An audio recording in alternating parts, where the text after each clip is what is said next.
අපි අද බලමු මේ පුරුෂයන්ගේ මුත්‍රා මාර්ගයෙන් අසාමාන්‍ය ලෙස ශ්‍රාවයන් පිටවීමේ තත්ත්වයන් සම්බන්ධව. දැන් පිරිමි පුද්ගලයෙක්ගේ මුත්‍රා මාර්ගයෙන් ශ්‍රාවයන් සාමාන්‍ය පිට වෙන්න බෑ.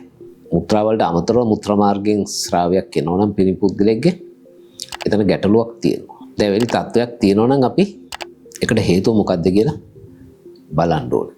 අපි මේකට කියනවා abnormal urethral discharge. abnormal urethral discharge කියලා. සාමාන්‍ය කාන්තාවන්ට වගේ නොවේ පිරිමි පුද්ගලයෙක්ගේ අසාමාන්‍ය ශ්‍රාවයක් තිබ්බොත් ඒක එම පුද්ගලයාට දැනෙනවා. ඉක්මනින්ම දැනෙනවා. දැන් කාන්තාවන්ගේ යෝනි මාර්ග ශ්‍රාවයන් ගත්තොත් ඒක ටිකක් වෙනස්. දැන් කාන්තාවන්ට කොහොමත් යෝනි මාර්ග ශ්‍රාවයන් තියෙනවා. එතන අසාමාන්‍ය ශ්‍රාවයක් තියෙනවද කියන එක තේරුම් ගන්න සමහර විට කල් යන්න පුළුවන්. දැන් පුරුෂයෙක්ගේ එහෙම නොවේ. පුරුෂයෙක් දන්නවා මේ මුත්‍රා පිටවීමට අමතරව ශ්‍රාවයන් පිට වෙනවා නම් එතන ගැටලුවක් තියෙනවා කියලා Tamanට තේරෙනවා. ඒක අසාමාන්‍ය තත්ත්වයක් කියලා අවබෝධ වෙනවා. ඉතින් මෙන්න මේ වගේ රෝග ලක්ෂණ තියෙන්න පුළුවන්. එකක් තමයි මේ යට ඇඳුම් වල තැවරෙන්න පුළුවන්. ශිෂ්ණයේ කෙලවරින් මේ ශ්‍රාවයන් ඇවිල්ලා යට ඇඳුම් වල ගෑවෙනවා. යට ඇඳුම් කහ පාට වෙන්න පුළුවන් එම ස්ථානේ. එක්ක කහ පැහැ තියෙන්න පුළුවන්, එක්ක දුඹුරු පැහැක් තියෙන්න පුළුවන්. සමහරට රත් පැහැක් තියෙන්නත් පුළුවන්. එක්ක කළු පැහැක් වගේ තියෙන්නත් පුළුවන්. ඒක එක ලක්ෂණයක්. ඒ වගේම මුත්‍ර දැවිල්ල එන්න පුළුවන්. මුත්‍ර දැවිල්ල. එහෙම නැත්නම් මුත්‍රා පිට කළාට පස්සේ මුත්‍ර මාර්ගයේ දැවිල්ල එන්න පුළුවන්. ඒ වගේම නිතර මුත්‍රා පිට කිරීමට අවශ්‍ය වෙන්න පුළුවන්. එහෙම නැත්නම් මුත්‍රා මාර්ගයේ කෙලවර කසනවා. එහෙම නැත්නම් කෙලවර රතු වෙනවා, රත් පැහැ වෙනවා. ඒ වගේම වෘෂණ කෝෂවල වේදනාවක් එන්න පුළුවන්. වෘෂණ කෝෂ ඉදිමෙන්නත් පුළුවන්. එහෙම නැත්නම් අල්ලනකොට රිදෙන්න පුළුවන්. එහෙම නැත්නම් යටිබඩ රිදෙන්න පුළුවන්. සමහර විට උණ ගතියක් එන්න පුළුවන්. එහෙම නැත්නම් මුත්‍රා කරනකොට යම්කිසි ප්‍රමාදයක් සිද්ධ වෙන්න පුළුවන්. මුත්‍රා පිට කරන්න බෑ. විදලා යවන්න බෑ. එවැනි ලක්ෂණත් ඇති වෙන අවස්ථා තියෙනවා. දැන් සමහර අවස්ථා තියෙනවා මුත්‍රා මාර්ගයෙන් මේ කිරි වගේ එනවා. ටිකක් නොවේ. සමහර වෙලාවට ශ්‍රාවයන් අධික ලෙස එන්න පුළුවන්. දැන් මේ පිහ දාලා ඉවර කරනවා. ආයෙත් එනවා. එහෙම තියෙන්නත් පුළුවන්. ඉතින් මේ ශ්‍රාවයන් යම්කිසි පැහැයක් ගන්න පුළුවන්. එකක් තමයි සුදු පැහැ වෙන්න පුළුවන්. කහ පැහැයක් තියෙන්න පුළුවන්. අවර්ණ වෙන්න පුළුවන්. එහෙම නැත්නම් අඳුරු ස්වභාවයක් ගන්න පුළුවන්. එහෙම නැත්නම් අලු පැහැති ශ්‍රාවයක් වෙන්නත් පුළුවන්. ඉතින් නොයෙකුත් ආකාරවලින් මේක දැක ගන්න පුළුවන්. ඉතින් පිරිමි පුද්ගලයෙකුට මෙවැනි තත්ත්වයක් ඇති වෙන්නේ මොන වගේ හේතු නිසාද? ඒක වැදගත් වෙනවා. විශේෂයෙන්ම වැදගත් වෙනවා මේ ලිංගිකව සම්ප්‍රේෂණ රෝග නිසා මෙම තත්ත්වෙ එන්න පුළුවන්. ලිංගිකව සම්ප්‍රේෂණ රෝග STIs sexually transmitted infections. අන්න එවැනි රෝග තත්ත්වයක් තිබුණොත් එන්න පුළුවන්. දැන් අපි බලමු පිරිමි පුද්ගලයෙක්ගේ මේ මුත්‍රා මාර්ගයෙන් අසාමාන්‍ය ලෙස ශ්‍රාවයන් එනවනම් මොනවද වෙන්න පුළුවන්? ලිංගාශ්‍රිත රෝග කියලා.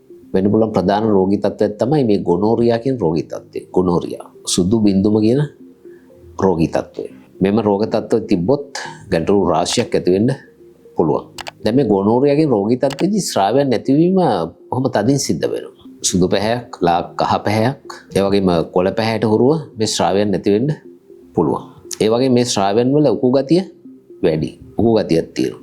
ඒ වගේම පිරිමි පුද්ගලයෙක්ගේ මුත්‍රා මාර්ගයෙන් අසාමාන්‍ය ශ්‍රාවයන් වෙන්න පුළුවන් තවත් ලිංගිකව සම්ප්‍රේෂණය වෙන ආසාදනයක් තමයි ක්ලැමිඩියා ආසාදනය. ක්ලැමිඩියා. දැන් මෙතෙන්දි පොඩි වෙනසක් තියෙනවා ගොනෝරියා වලට වැඩිය ශ්‍රාවයන් වල. මේ ශ්‍රාවයන් වල උකු ගතිය අර ගොනෝරියා තත්ත්වෙදී තරම් එන්නේ අඩුයි. සුදු පැහැති දියරයක් වෙන්න පුළුවන්, කහ පැහැති දියරයක් වෙන්න පුළුවන්.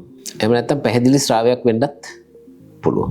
ඒක ඊටාම ස්වල්ප වශයෙන් තියෙන්නත් පුළුවන්, සමහර විට මද වශයෙන් තියෙන්න පුළුවන්. නමුත් ගොනෝරියා තත්ත්වයට වැඩිය අඩුයි. ඊළඟට වෙන්න පුළුවන් මේ පරපෝෂිත ආසාදනයක් තියෙනවා ලිංගිකව සම්ප්‍රේෂණය වෙන ට්‍රයිකොමොනාස් ආසාදනය තිබ්බොත් අන්න එතකොට ශ්‍රාවයන් නැති වෙනවා. දැන් ට්‍රයිකොමොනාස් ආසාදනය තිබ්බොත් මෙන්න මේ වගේ ශ්‍රාවයන් වෙන්න පුළුවන්. පැහැදිලි ශ්‍රාවයක් වෙන්න පුළුවන්. මද වශයෙන් උකු ශ්‍රාවයක්, කිරි වගේ ශ්‍රාවයක් වෙන්නත් පුළුවන්. එහෙම නැත්නම් කහ පැහැති ශ්‍රාවයක් වෙන්නත් පුළුවන්. දැන් පිරිමි පුද්ගලයාගේ මුත්‍රා මාර්ගයෙන් ශ්‍රාවයන් නැති වෙන ප්‍රධානම මේ ලිංගික සම්ප්‍රේෂණ රෝග තුන තමයි ඔය සඳහන් කළේ. ගොනෝරියා, ක්ලැමිඩියා, ට්‍රයිකොමොනාස්. ඔය තුන තමයි ප්‍රධාන වශයෙන්ම වැදගත් වෙන්නේ. ඒ වගේම තවත් ආසාදන තියෙන්න පුළුවන්. මේ මයිකෝප්ලාස්මා වගේ ආසාදන. දැන් අපි බලමු මේ පිරිමි පුද්ගලයෙක්ගේ මුත්‍රා මාර්ගයේ සැරව ඇති වෙන්න පුළුවන් ලිංගිකව සම්ප්‍රේෂණ රෝගයක් නැතිව වෙනත් හේතු නිසා. මෙන්න මේ වගේ හේතු. එකක් තමයි මුත්‍රා මාර්ගයේ ආසාදන. අපි කියනවා UTIs, urinary tract infections. මුත්‍රා මාර්ගයේ ආසාදන නිසා වෙන්න පුළුවන්. ඒකට බොහෝ දුරට හේතු වෙන්නේ වෙනත් බැක්ටීරියා වර්ග. මුත්‍රා මාර්ගයට වෙනත් බැක්ටීරියා ඇති වෙන්න පුළුවන් විවිධ හේතු තියෙනවා. ඒ වගේම තවත් ශ්‍රාවයන් නැති වෙන්න පුළුවන්. මේ පිරිමි පුද්ගලයන්ගේ තියෙනවා මේ පුරස්ත ග්‍රන්ථිය කියලා එකක්. පුරස්ත ග්‍රන්ථිය. ප්‍රොස්ටේට් ග්ලෑන්ඩ් එක. මේ ප්‍රොස්ටේට් ග්‍රන්ථිය ප්‍රදාහයකට ලක් වෙන්න පුළුවන්. විශේෂයෙන්ම බැක්ටීරියා නිසා ප්‍රදාහයකට ලක් වෙන්න පුළුවන්. එවැනි අවස්ථාවක අපි කියන්නේ ප්‍රොස්ටැටයිටිස්. මේකෙත් ප්‍රධාන ප්‍රභේද දෙකක් තියෙනවා. acute prostatitis, chronic prostatitis. acute කියලා කියන්නේ ෂණිකව ප්‍රදාහයක් ඇති වුණා. රෝග ලක්ෂණ ඇති වුණා තදබල විදිහට බෙහෙත් කළාම සුව කරගන්න පුළුවන්. chronic prostatitis නිදහංගත වෙනවා. ප්‍රතිකාර කළාට අඩු වෙන්නේ. කාලයක් යනවා. එහෙම තියෙන්න පුළුවන්. ඉතින් මේ ප්‍රදාහයක් තිබ්බොත් පුරස් ග්‍රන්ථි අන්න ශ්‍රාවයන් එන්න පුළුවන්. ඒ වගේම තවත් දේවල් තියෙන්න පුළුවන්. මේ මුත්‍රා මාර්ගයෙන් අසාමාන්‍ය ශ්‍රාවයන් ඇති වෙනවා. විශේෂයෙන්ම අපිට සඳහන් කරන්න පුළුවන් වෙනත් හේතු රසායනික උත්තේජන, වෙනත් බාහිර උත්තේජන. මේ සමහරු පාවිච්චි කරන සබන් වර්ග, සේදුම් කාරක. ඒවා අසාත්මිකතාවයක් ඇති කරලා ශ්‍රාවයන් එන්න පුළුවන්. පත්පාලන කොපු වශයෙන් පාවිච්චි කරන ද්‍රව්‍ය සමහරට අසාත්මිකතාවයක් දක්වන්න පුළුවන්. අන්න එතකොට ශ්‍රාවයන් නැති වෙන්න පුළුවන්. ඉතින් පුද්ගලයාට මෙවැනි තත්ත්වයක් තියෙනවා නම් නිවැරදි රෝග විනිශ්චයට එන්න ඕනේ. ඒක හරිය විදිහට පරීක්ෂා කරන්න ඕනේ. මෙවැනි තත්ත්වයක් තියෙනකොට නිකම්ම ප්‍රතිජීවකයක් දීලා හරියන්නේ නැහැ. මොකද කරුණු කාරණා කිහිපයක් තියෙනවා. එකක් තමයි විස බීජයක් ගිහිල්ලා තිබ්බොත් අපි බලන්න ඕනේ මේක ලිංගිකව සම්ප්‍රේෂණය වෙන රෝගයක්ද එහෙම නැති එකක්ද කියලා. ඒක ඉතාමත් වැදගත්. ලිංගිකව සම්ප්‍රේෂණය වෙන රෝගයක් නම් එතන කතාව ටිකක් වෙනස්. ඉතින් කොහොමද අපි රෝගියා පරීක්ෂා කරන්නේ? රෝග ඉතිහාසය ගන්න ඕනේ. රෝගියාගේ ලිංගික සම්බන්ධතාව ගැන විස්තර අහන්න ඕනේ. ඒක වැදගත් වෙනවා. රෝගියාට තියෙන වෙනත් රෝගාබාධ ගැන අහන්න ඕනේ. ඒකත් වැදගත්. ඉතින් මේ වගේ දේවල් තියෙනවා. ඉතින් රෝගියා පරීක්ෂා කරලා බලලා අපිට කරන්න පුළුවන් පරීක්ෂණ තියෙනවා. එකක් තමයි මුත්‍රා පරීක්ෂාවක්. UFR එකක් කරන්න පුළුවන්. ඒ වගේම අපිට පුළුවන් අර ස්‍රාවයන් අරගෙන පරීක්ෂා කරන්න. ස්‍රාවයන් අපිට පුළුවන් වීදුරු කදාවකට අරගෙන මේ මයික්‍රොස්කෝප් එකකින් පරීක්ෂා කරන්න පුළුවන්. ඒක ලැබ් එකේ කරනවා. මේ ශ්‍රාවයන් විස බීජ නැති කරපු ස්ටෙරයිල් සොබ් එකකට අරගෙන අර කල්චර් කරන්න පුළුවන්.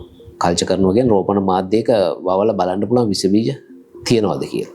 අපිට මේ මයික්‍රොස්කෝප් එකෙන් මේ ශ්‍රාවයන් පරීක්ෂා කරනකොට ඒවලෙත් පරීක්ෂා කරලා බලන්න පුළුවන්. ශ්‍රාවයන් අරගෙන යම් රසායනික ද්‍රව්‍ය දාලා මොන වගේ විස බීජ තියනවද කියලා අඳුර ගන්න පුළුවන්.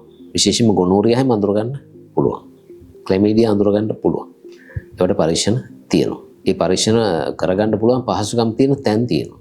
හැම තැනකදීම බෑ. හැම ලැබ් එකකදීම බැරි වෙනවා. පහසුකම් තියෙන තැනකින් තමයි ඒවා කරගන්න පුළුවන්. මොකද මේ පරීක්ෂණ කරන්න දන්නයි ඉන්න ඕන.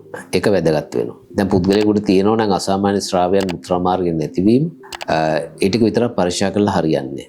හුඟක් වෙලාවට තව සම්බන්ධ කරන පරීක්ෂණ ටිකක් තියෙනවා. ඒ වගේම වෙනත් රෝගයක් තියෙනවා. වෙනත් ලිංගික සම්ප්‍රේෂණ රෝගයක් තියෙනවද කියලා බලන්න ඕනේ. විශේෂයෙන්ම උපදාංශය. ඒ වගේම HIV අන්න ඒ පරීක්ෂණ සිද්ධ කරනවා.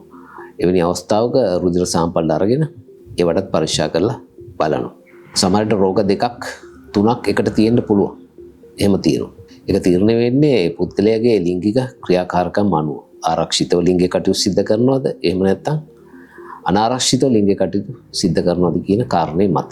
ඉතින් රෝග තත්ත්වය හරියට අඳුනගත්තට පස්සේ අපිට නිට්ටාවටම බොහෝ අවස්ථාවලදී ප්‍රතිකාර කරන්න පුළුවන්, සම්පූර්ණ සුව කරගන්න පුළුවන්. සුදුසුකම් තියෙන වෛද්‍යවරයෙක් බලන්න ඕනේ. ඒක ඉතාමත් වැදගත්. මේ සම්බන්ධව දැනීමක් තියෙන වෛද්‍යවරයෙක් බලන්න ඕනේ. ඉතින් හුඟක් අවස්ථාවලදී ප්‍රතිජීවක ඖෂධ මගින් රෝග සුව කරගන්න පුළුවන්. දැන් ගොනෝරියා තියෙනවා කියලා අඳුරගත්තොත් ඒකට වෙනම ප්‍රතිකාර ක්‍රමයක් තියෙනවා. ක්ලැමීඩියා ආසාදනය තිබ්බොත් වෙනම ප්‍රතිකාර ක්‍රමයක් තියෙනවා. ඒ වගේම ට්‍රයිකොමොනාස් කියන ආසාදනය තිබ්බොත් වෙනම ප්‍රතිකාර ක්‍රමයක් තියෙනවා. එහෙම නැත්නම් වෙනත් මුත්‍රා ආසාදනය නම් ඒකට වෙනම ප්‍රතිකාර ක්‍රම තියෙනවා. ඉතින් හැමතිස්සෙම සුසුකම් තියෙන වෛද්‍යවරු බලන්න ඕනේ. කවුද මෙවැනි රෝගීන් පරීක්ෂා කරන්නේ? රෝගයට පුළුවන් රජයේ රෝහලක ලිංගාශ්‍රිත රෝග සායනයකට යන්න. STD ක්ලිනික් එකකට යන්න පුළුවන්. එහෙම නැත්නම් රෝගියාට පුළුවන් පෞද්ගලිකව ඒ සම්බන්ධ දැනුමක් තියෙන. අපි කියනවා ලිංගික රෝග සම්බන්ධයෙන් දැනුමක් තියෙන විශේෂඥ වෛද්‍යවරුන්ට වෙනේරියොලොජිස්ට්ලා. වෙනේරියොලොජිස්ට් කෙනෙක් හම්බ වෙන්න පුළුවන්. ඒ ක්‍රම දෙකකටම ප්‍රතිකාර කරගන්න පුළුවන්. එක්ක රජයේ රෝහලට එක්ක පෞද්ගලිකව හම්බෙලා කරගන්නත් පුළුවන්. දැන් සමහර අවස්ථා තියෙනවා මෙවැනි අවස්ථාවක රෝගියා දන්නේ කොතෙන්ටද යන්න ඕනේ කියලා. ගැටලුකාරී තත්ත්ව ඇති වෙනවා. එක්ක පෞද්ගලික වෛද්‍යවරයා ළඟට යනවා. එක්ක Taman නොදන්නම වෛද්‍යවරයෙක් ගාවට යන අවස්ථා තියෙනවා. පෞද්ගලික වෛද්‍යවරයා මගේ අරලා එහෙමත් තියෙනවා. දැන් මේ රෝගී තත්ත්වයට ගැළපෙන වෛද්‍යවරයා හම්බ නුනොත් රෝගයට ගැළපෙන ප්‍රතිකාරය නොලැබෙන්න පුළුවන්. ඒතර රෝගී තත්ත්වය සුව නොවෙන්න පුළුවන්, නිදහංගත වෙන්න පුළුවන්. ඒක ඉතාමත් වැදගත්. මේ ලැජ්ජාව බය කියන එක අතහැරලා මම ඉතින් කියපු තැනකට යන්න ඕනේ. ඉතින් අපි හිතමු ලිංගාශය රෝගයක් තියෙනවා. අදාළ පුද්ගලයාට විතරක් බේත් කළා හරියන්නේ. එයා එක්ක සම්බන්ධ වෙන එයාගේ සහකරුවන්ට සහකාරියන්ට සියල්ලටම ඖෂධ ලබා දෙන්න ඕනේ. විශේෂයෙන්ම ලිංගාශය රෝගවලදී. නැත්තම් නැවත සම්බන්ධ වුණොත් නැවත රෝගය ඇති වෙනවා. අපි ඒකට කියනවා පාර්ට්නර් ට්‍රීට්මන්ට්. පාර්ට්නර්ස්ලට ට්‍රීට්මන්ට් ලබා දෙන්න ඕනේ. පාර්ට්නර් කෙනෙක් එන්න නැති වෙන්න පුළුවන්. ගෙන්න ගන්න බැරි වෙන්න පුළුවන්. එවැනි අවස්ථාවක වෛද්‍යවරු මොකද කරන්නේ? අර පාර්ට්නර්ට සහකාරියට දෙන්න කියලා බෙහෙත් ලියලා දෙනවා. වෙනම තුණ්ඩුවක් දෙනවා. එහෙම නැත්නම් වෙනස් අයකට හරි සහභාගී කරගන්න කියලා පොලයක් දෙනවා.